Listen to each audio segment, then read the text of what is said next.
মাননীয় প্রধানমন্ত্রীকে কথা দিয়েছি, মাননীয় গৃহমন্ত্রীকে কথা দিয়েছি, আমরা কটা আসন তুলে দেব এবং 35টা আসনের মধ্যে মালদা হবে তো। ওই রহিম বক্সিকে উচিত জবাব দিতে হবে তো। আজ শুনলাম রহিম বক্সি মহাশয় বলছেন ওই শুভেন্দু অধিকারী যদি আসে মালদাতে তাহলে নাকি উনি শনাক শনাক করে দেবেন, তাই তো? শনাক শনাক করে দেবেন। তো রহিম বাবু একটু কান খুলে শুনে নিন। রহিম বক্সি, আপনি তো বিধানসভার মধ্যে আপনার তো মুখ খুলতে কোনোদিন দেখিনি, চুপ করে ভালো মানুষটির মতো বসে থাকেন। মালদার জন্য তো একটা প্রশ্ন কোনোদিন করতে দেখিনি।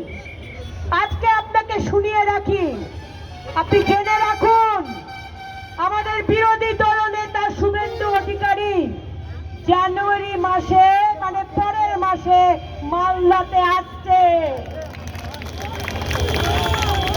আপনি কত সানাক সানাক করে দেবেন সেটা আমরা তখন দেখব, তাই নয় কি?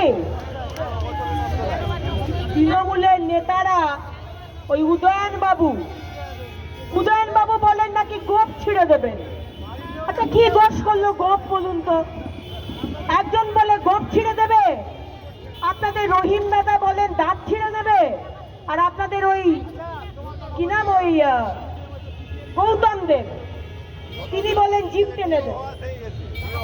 কিন্তু আপনাদেরও একটা কথা বলে রাখি, তৃণমূলের যত নেতা মন্ত্রী রয়েছেন, আজকে আপনাদের এই ইংলিশ বাজারের মিউনিসিপ্যালিটি কোথায় কি দুর্নীতি হয়েছে সব ওই লাল খাতা নীল ডায়েরিতে লেখা হচ্ছে, তাই তো? সময় মতো সব খোলা হবে। আর এই পুলিশদেরও সতর্ক করে রাখছি যে আপনাদের পুলিশ চাকা ঘুরছে, খুব শীঘ্রই সারা পশ্চিমবঙ্গে পদ্মফুল ফুটবে। আর এই বলেই আমি আমার বক্তব্য শেষ করব।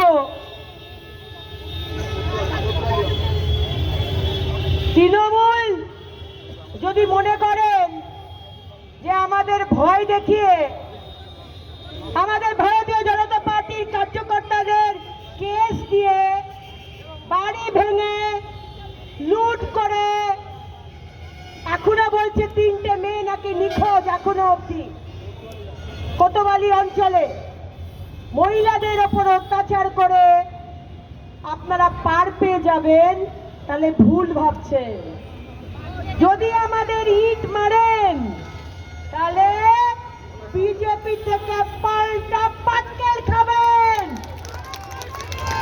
সতর্ক করে রাখলাম আপনাদেরকে। লড়াইয়ের জন্য প্রস্তুত হন। 3 মাস বাকি, চোখে চোখ রেখে লড়াই হবে, হবে তো?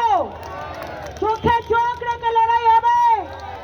আর এই মালদার সিটকে আমরা 35টা সিটের সাথে মাননীয় প্রধানমন্ত্রী এবং মাননীয় গৃহমন্ত্রীর হাতে আমরা তুলে দেব, ঠিক তো?